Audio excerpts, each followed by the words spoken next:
بسم اللہ الرحمن الرحیم۔ السلام علیکم ناظرین، آپ دیکھ رہے ہیں عثمان کسانہ یوٹیوب چینل۔ آج بات کرنی ہے پاکستان کے کچھ داخلی اور کچھ بیرونی معاملات پر، خارجی معاملات پر۔ پاکستان افغانستان دو برادر اسلامی ممالک ہیں۔ پاکستان کو اپنے قیام سے لے کر آج تک اپنے ایک ہمسائے سے تقریباً تمام پہلوؤں پر نہ صرف تحفظات رہے ہیں بلکہ ہمیشہ سے مشکلات کا سامنا کرنا پڑتا رہا ہے۔ ہمارے بالکل ساتھ موجود جہاں سے ہم الگ ہوئے ہیں، بھارت ایک ایسا ملک ہے جس نے پاکستان میں ہمیشہ عدم استحکام پیدا کرنے کی تمام صلاحیتیں استعمال کی ہیں۔ آج کل کے حالات کے پیش نظر میں نے چاہا کہ میں چند جملوں میں آپ کو ایک دو باتیں عرض کروں کہ ہمارا افغانستان کے ساتھ ایز سچ کوئی اختلافی ایشو نہیں ہے۔ پاکستان افغانستان کے جو افیئرز ہیں وہ ہمیشہ سے ڈسٹرب رہے ہیں۔ تاریخ اس بات کی گواہ ہے کہ کبھی بھی ہم دونوں برادر اسلامی ممالک ایک پیج پہ نہیں آ سکے۔ اس کی بہت ساری وجوہات ہیں جن میں سے غالباً 90% یا 99% وجوہات بیرونی مداخلت کی بنا پر ہیں۔ افغانستان کو بہت سے ایسے مسائل کا سامنا ہے جہاں پر افغانستان کے اندر کچھ ایشوز ہیں۔ افغانستان ایک اسلامی ملک ہونے کے ناطے ایک کشمکش کا شکار ہمیشہ سے رہتا ہے، خاص طور پہ اپنی جغرافیائی پوزیشن کے حوالے سے۔ میں کوشش کروں گا کہ جو ہماری ہسٹری ہے، جو تاریخ ہے، اس پر ہم آج بات نہ کریں۔ جو موجودہ حالات ہیں، خاص طور پہ میں اپنی نوجوان نسل کے لیے ان کا ایک بڑا سادہ سا نقشہ آپ کے سامنے پیش کرنا چاہتا ہوں۔ پاکستان کی دشمنی ہے بھارت سے۔ بھارت کے معاملات پاکستان کے ساتھ ہمیشہ اس طرح سے خراب رہتے ہیں کہ ہمیں چوکنا بھی رہنا پڑتا ہے اور اپنی تیاری بھی رکھنی پڑتی ہے۔ ہماری بہادر افواج اور پاکستان کی تمام حکومتیں اس حوالے سے اپنا اپنا کردار ادا کرتی رہی ہیں۔ خاص طور پہ اگر پچھلے 20 سالوں کا تذکرہ کریں، 9/11 کے بعد جب سے امریکہ افغانستان میں آیا، بلکہ اس سے پہلے اگر بات کریں جب افغانستان میں رشیا نے آ کر اپنا زور لگایا اور بالآخر ٹکڑے ٹکڑے ہوا، اس میں بھی پاکستان کا سٹیک بڑا اہم نوعیت کا تھا۔ لیکن خاص طور پہ یہ جو ایرا ہے، یہ جو موجودہ دور ہے، پاکستان افغانستان کے معاملات اور آپس کے تعلقات 9/11 کے بعد ایک نئے دور میں داخل ہوئے ہیں۔ 9/11 کے بعد جب امریکہ نے اسامہ بن لادن اور ملا عمر کو یہاں پر تلاش کرنے کی غرض سے آپریشن شروع کیا، امریکہ نے یہاں پر براہ راست بمباری بھی کی، حملے کیے، پاکستان کا جو رول تھا اس پہ بہت سے تحفظات بھی تھے افغانستان کو، اور اسلامی ممالک تمام اس حوالے سے ایک واضح پالیسی بنانے میں ناکام رہے ہمیشہ کی طرح۔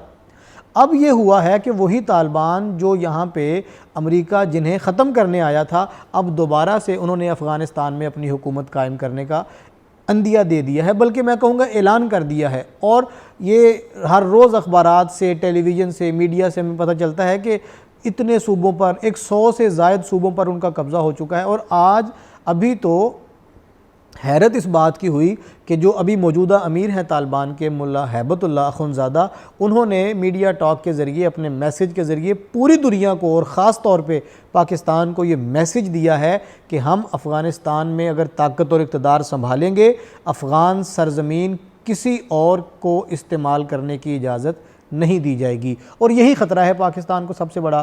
افغانستان کے ذریعے بھارت پاکستان کو تنگ کرتا ہے، ڈسٹرب کرتا ہے۔ ہمارے جو سرحدی علاقے ہیں، خیبر پختونخوا ہیں، جو ہماری قبائلی علاقے ہیں، ہمارا بلوچستان ہے، ہمیں وہاں پر ٹینشن رہتی ہے بھارتی ایکٹیویٹیز کی۔ بھارت کی جو خفیہ سازشیں ہیں اور ان کی ایجنسیوں کی کارروائیاں ہیں، وہ افغانستان کے ذریعے سے ہمیں ڈسٹرب کرتے ہیں۔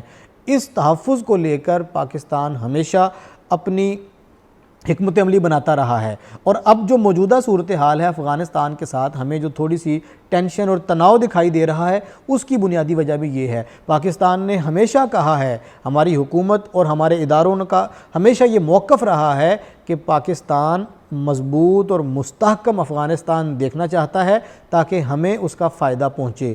اور لامحالہ اگر افغانستان میں استحکام آئے گا، سیاسی طور پہ سٹیبلٹی ہوگی، حکومت مضبوط ہوگی، وہاں پہ سکون ہوگا، پاکستان میں بھی سکون ہوگا۔ یہ دونوں ممالک صرف اسلام کے رشتے میں ہی بندھے ہوئے نہیں ہیں، ہم جغرافیائی طور پہ آپس میں اس طرح سے جڑے ہوئے ہیں۔ سرحد کے دونوں اطراف میں ادھر اور ادھر رشتہ داریاں ہیں، قبائل ہیں، آنا جانا ہے، اتنی گہری مداخلت ہے کہ ہم ایک دوسرے کے بغیر اس طرح سے الگ الگ نہیں رہ سکتے ہیں، الگ الگ ممالک، لیکن ہم یہ نہیں کہہ سکتے کہ وہاں جو ہوگا اس کے اثرات یہاں نہیں آئیں گے۔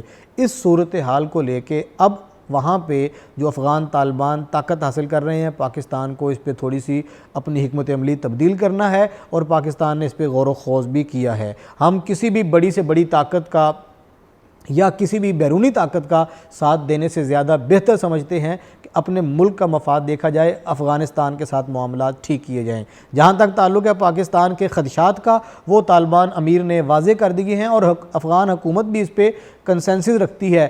آج جو قطر میں مذاکرات ہوئے ہیں افغان حکومت کے، جس میں عبداللہ بھی شریک ہوئے ہیں اور طالبان قیادت بھی شریک ہے، دونوں پاورفل ڈیلیگیشن آپس میں ایک فارمولہ طے کرنے کی طرف جا رہے ہیں کہ ایک دوسرے کو تنگ نہ کیا جائے، ایک سموتھ تبدیلی آئے، اچھے طریقے سے منتقلی اقتدار ہو، اور وہاں پہ جو بیرونی طاقتیں ہیں وہ وہاں سے نکل جائیں۔ امریکی افواج بہت حد تک نکل چکی ہیں، انخلا ہو چکا ہے، باقی ممالک بھی اپنی اپنی افواج لے جائیں۔ پاکستان اس معاملے میں نیوٹرل ہو کے اپنے ملک کا مفاد دیکھتے ہوئے افغانستان سے یہ چاہتا ہے، یہ خواہش رکھتا ہے کہ افغانستان پاکستان کے استحکام میں تعاون کرے۔ افغان حکومت ہو، افغان طالبان ہوں، افغان عوام ہوں، یا وہاں پر موجود تمام گروپس ہوں، وہ سب کے سب پاکستان کے ساتھ ایک اسلامی برادر ملک جیسا برتاؤ کریں، نہ کہ بھارت کے ہاتھوں میں کھیل کے اپنے ہی اسلامی ملک بھائی ملک کو تنگ کریں اور یہاں پہ ٹینشن کریٹ کریں۔ جہاں تک تعلق ہے بھارت کا، اس کی سازشیں اور اس کی ایکٹیویٹیز اب کسی سے ڈھکی چھپی نہیں رہیں۔ بھارت پوری دنیا میں پاکستان کے خلاف کیا کرتا ہے، وہ ساری کہانیاں اب برسر عام، بلکہ اب تو کتابوں میں لکھا جا چکا ہے، میڈیا پہ بہت ساری چیزیں اوپن ہو چکی ہیں، اور خاص طور پہ جو موجودہ 1.5-2-3 مہینے کی جو وہاں پہ ڈیولپمنٹس ہیں، اس میں بھارت پوری کوشش کر رہا ہے کہ پاکستان کو تنگ کیا جائے۔ افغانستان کے رستے سے پاکستان کی حکومت، ہمارا دفتر خارجہ اور ہمارے ادارے اس ساری صورتحال پہ نظر رکھے ہوئے ہیں۔ امید ہے کہ افغان عوام خاص طور پہ پاکستانی عوام کی اس تکلیف کا احساس کریں گے، اور دونوں ممالک، ابھی 1-2 دن پہلے ایک تھوڑی سی ٹینشن کریٹ ہوئی، افغان سفیر کی بیٹی کی جو اغوا کا معاملہ تھا، جسے ہم یہ سمجھتے ہیں کہ یہ جھوٹا معاملہ تھا، پروپیگنڈا تھا، افغان سفیر کا پاکستان سے واپس چلے جانا، اس کی ایک بہت بڑی دلیل ہے کہ تحقیقات کے عمل میں رکاوٹ آ گئی ہے۔ یہ ساری کارستانیاں بھارت کی ہیں۔ بھارت چاہتا ہے کہ پاکستان میں عدم استحکام رہے۔ ہمارے سیاسی جو بڑے پروہت ہیں، بڑی سیاسی جماعتیں ہیں اور ان کے رہنما ہیں، انہیں خاص طور پہ اس معاملے پہ اور اس موقع پہ نزاکت کا احساس کرنا چاہیے، اور ذمہ داری کا احساس کرتے ہوئے اپنا نیریٹو مشترکہ اپنانا چاہیے۔ یہ وہ وقت ہے جب ہماری پارلیمنٹ کو مضبوط ہونے کی اور ہمارے اداروں کو پارلیمنٹ کے ساتھ منسلک ہونے کی جتنی ضرورت آج ہے، غالباً پہلے کبھی نہیں تھی۔ 9/11 کے بعد جب یہاں پہ مداخلت شروع ہوئی تھی، افغان ایشوز جب زیر غور آنا شروع ہوئے تھے، اس وقت کی حکومت اور آج کی حکومت میں زمین آسمان کا فرق ہے، معروضی حالات میں زمین آسمان کا فرق ہے۔ ہمارے وسائل، ہمارے مسائل آج کل آپس میں اس طرح سے میچ نہیں کرتے جیسے ہم آج سے 20 سال قبل تھے۔ اس صورتحال کے پیش نظر ہمیں اپنی حکمت عملی کو تبدیل کرنا ہے، اور اپنے ہمسایہ ممالک کے ساتھ جو ہماری عزت کرے گا اس کی عزت کرتے ہوئے برابری کے تعلقات قائم رکھنے ہیں۔